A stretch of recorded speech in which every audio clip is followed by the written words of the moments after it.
A majority of your crochet patterns will start out with a slip knot on your hook.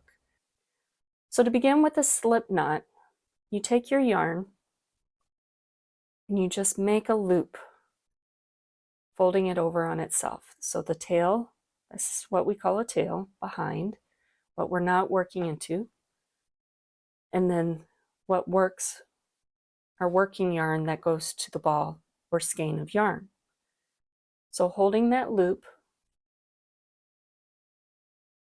where what goes to our working yarn is on top, I'm going to insert my hook and catch the yarn with that little mouth and pull it through, and just pull like you're making a knot. And then holding the tail, pull it close so that it fits tightly, but not so tight, just so it's touching the sides of that main area of your crochet hook.